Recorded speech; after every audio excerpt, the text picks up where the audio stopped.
നമസ്കാരം. തിരുവനന്തപുരം കോർപ്പറേഷനിൽ മേയർ ആക്കുമെന്ന ഉറപ്പിലാണ് തദ്ദേശ തെരഞ്ഞെടുപ്പിൽ മത്സരിച്ചതെന്ന് പ്രതികരിച്ച് കൗൺസിലറും മുൻ DGPയുമായ ആർ ശ്രീലേഖ വീണ്ടും രംഗത്ത്. കൗൺസിലറാകാൻ വേണ്ടിയല്ല മത്സരിപ്പിച്ചത്. BJP കേന്ദ്ര നേതൃത്വത്തിന്റെ ഇടപെടലിലാണ് അവസാനം VV രാജേഷ് മേയറും ആശാനാഥ് ഡെപ്യൂട്ടി മേയറുമായതെന്നാണ് ശ്രീലേഖ തുറന്നടിച്ചത്. BJP സംസ്ഥാന നേതൃത്വത്തെ വെട്ടിലാക്കുന്നതാണ് ഇപ്പോൾ ശ്രീലേഖ നടത്തിയിരിക്കുന്ന ഈ പരസ്യ പ്രതികരണം. എന്നെ തെരഞ്ഞെടുപ്പിന് നിർത്തിയത് കൗൺസിലറായിട്ട് മത്സരിക്കാൻ വേണ്ടിയിട്ടല്ല, മേയറാകുമെന്ന വാഗ്ദാനത്തിന്റെ പുറത്താണ്. മത്സരിക്കാൻ ഞാൻ വിസമ്മതിച്ചിരുന്നു. ഞാനായിരിക്കും തെരഞ്ഞെടുപ്പിന്റെ മുഖമെന്നും സ്ഥാനാർത്ഥികൾക്ക് വേണ്ടി പ്രവർത്തിക്കേണ്ടയാള് എന്നാണ് വിചാരിച്ചത്.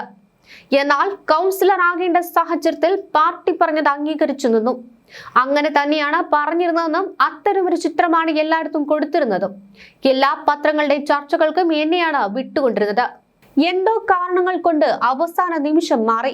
രാജേഷിന് ഭേദപ്പെട്ട രീതിയിൽ മേയറായി പ്രവർത്തിക്കാൻ കഴിയുമെന്നും ആശയ്ക്ക് ഡെപ്യൂട്ടി മേയറായി പ്രവർത്തിക്കാൻ കഴിയുമെന്നും കേന്ദ്രത്തിന് തോന്നിയത് കൊണ്ടാണ് അത്തരമൊരു തീരുമാനം വന്നതെന്നാണ് എന്റെ കണക്കുകൂട്ടൽ. ഒരു ഓൺലൈൻ മാധ്യമത്തോടായിരുന്നു ശ്രീലേഖയുടെ ഈ പരാമർശം. കേന്ദ്ര നേതൃത്വം ഒരു തീരുമാനം എടുക്കുമ്പോൾ എതിർത്തു നിന്ന് പോടാ പുല്ലേ എന്ന് പറഞ്ഞ് ഇറങ്ങി ഓടാൻ പറ്റില്ലെന്നും ശ്രീലേഖ തുറന്നടിച്ചു. തന്നെ ജയിപ്പിച്ച ആളുകളുണ്ട്, അവരോട് തനിക്ക് ആത്മാർത്ഥതയും കൂറുമുണ്ട്. അതിനാലാണ് 5 വർഷത്തേക്ക് കൗൺസിലറായി തുടരുവാൻ തീരുമാനിച്ചത്. ചിലപ്പോൾ അത് നല്ലതിനായിരിക്കുമെന്നും ശ്രീലേഖ കൂട്ടിച്ചേർത്തു. തിരുവനന്തപുരം കോർപ്പറേഷനിൽ BJP സംസ്ഥാന നേതൃത്വം മേയർ സ്ഥാനത്തേക്ക് ഉയർത്തി കാണിച്ച ശ്രീലേഖയെ അവസാന നിമിഷം മാറ്റിയാണ് VV രാജേഷിനെ പദവിയിലേക്ക് ഉയർത്തിയത്. രാജേഷിനെ മേയറാക്കുവാൻ RSSനെ അടക്കം ഇടപെടുത്തി V മുരളീധര പക്ഷം നടത്തിയ നീക്കം ഫലം കാണുകയായിരുന്നു. ഒടുക്കം നിയമസഭാ തെരഞ്ഞെടുപ്പിൽ വട്ടിയൂർക്കാവ് മണ്ഡലത്തിൽ മത്സരിപ്പിക്കാമെന്ന വാഗ്ദാനവുമായാണ് നേതൃത്വം ശ്രീലേഖ നൽകിയിരിക്കുന്നത്. വട്ടിയൂർക്കാവിൽ പരാജയപ്പെട്ടാൽ ദേശീയ വനിതാ കമ്മീഷൻ അധ്യക്ഷ പദവി അടക്കമുള്ള സ്ഥാനങ്ങളും സംസ്ഥാന നേതൃത്വം ശ്രീലേഖയ്ക്ക് വാഗ്ദാനം ചെയ്തിട്ടുണ്ട്. സംസ്ഥാന നേതൃത്വം മുന്നോട്ട് വെച്ച ധാരണയോട് ശ്രീലേഖ എതിർപ്പറിയിച്ചിട്ടില്ല. മേയർ സ്ഥാനത്ത് പരിഗണിക്കാത്തത് സംബന്ധിച്ച് പരസ്യ പ്രതികരണങ്ങൾ ഒഴിവാക്കണമെന്നും സംസ്ഥാന നേതൃത്വം ശ്രീലേഖയോട് അഭ്യർത്ഥിച്ചിരുന്നു. അവസാന നിമിഷം മേയർ സ്ഥാനത്ത് നിന്ന് ഒഴിവാക്കിയതിലെ അതൃപ്തി ശ്രീലേഖ നേരത്തെയും പരസ്യമായി പ്രകടിപ്പിച്ചതാണ്. VV രാജേഷിന്റെയും ഡെപ്യൂട്ടി മേയർ ആശാനാഥിന്റെയും സത്യപ്രതിജ്ഞാ ചടങ്ങ് അവസാനിക്കും മുൻപ് ശ്രീലേഖ വേദി വിട്ടുപോയത് ചർച്ചയായിരുന്നു.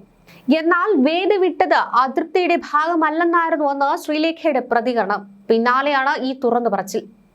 എന്നെ ഈ തെരഞ്ഞെടുപ്പിന് നിർത്തിയത് തന്നെ കൗൺസിലറായി നിൽക്കില്ല, മേയറാക്കുമെന്ന വാഗ്ദാനത്തിന്റെ പുറത്താണ് ഞാൻ തെരഞ്ഞെടുപ്പിൽ മത്സരിക്കാൻ സമ്മതിച്ചത്. ഞാനായിരിക്കും ഈ തെരഞ്ഞെടുപ്പിന്റെ മുഖമെന്ന് പറയുന്നത് കേട്ടപ്പോഴാണ് സമ്മതിച്ചത്. സ്ഥാനാർത്ഥികൾക്ക് എല്ലാവർക്കും വേണ്ടി പ്രവർത്തിക്കണമെന്ന് പറഞ്ഞു. ഞാൻ BJPയുടെ സംസ്ഥാന വൈസ് പ്രസിഡന്റ് കൂടിയാണ്. പാർട്ടി അങ്ങനെ പറഞ്ഞാണ് പ്രചാരണം നടത്തിയത്. മാധ്യമങ്ങളിലും ചർച്ചകൾക്ക് വിട്ടത് എന്നെയായിരുന്നു. എന്നാൽ തെരഞ്ഞെടുപ്പിന് ശേഷം എന്തോ കാരണം സാഹചര്യം മാറി. രാജേഷിന് മേയറായിട്ടും ആശാനാഥിന് ഡെപ്യൂട്ടി മേയറായും കുറച്ചുകൂടി നന്നായി പ്രവർത്തിപ്പിക്കുവാൻ പറ്റുമെന്ന് കേന്ദ്ര നേതൃത്വത്തിന് തോന്നിയെന്നാണ് തന്റെ കണക്കുകൂട്ടൽ. രാഷ്ട്രീയമാകുമ്പോൾ ഓരോരുത്തരുടെയും താല്പര്യമനുസരിച്ച് മാറാം. കേന്ദ്ര നേതൃത്വത്തിൽ നിന്ന് ഇങ്ങനെ പറഞ്ഞുവെന്ന് പറയുമ്പോൾ പോടാ പുല്ലേ എന്ന് പറഞ്ഞ് എതിർത്തോടാൻ തനിക്ക് പറ്റില്ല എന്നാണ് ശ്രീലേഖ പറയുന്നത്. കാരണം തന്നെ ജയിപ്പിച്ച കുറെ ആൾക്കാർ ഇവിടെയുണ്ട്. അവരോടുള്ള ആത്മാർത്ഥതയും കൂറുമുള്ളതുകൊണ്ട് 5 വർഷത്തേക്ക് തുടരാമെന്ന് തീരുമാനിച്ചിരിക്കുകയാണ്. ചിലപ്പോൾ അത് നല്ലതിനായിരിക്കുമെന്നാണ് ശ്രീലേഖ ഈ അഭിമുഖത്തിൽ പറഞ്ഞിരിക്കുന്നത്.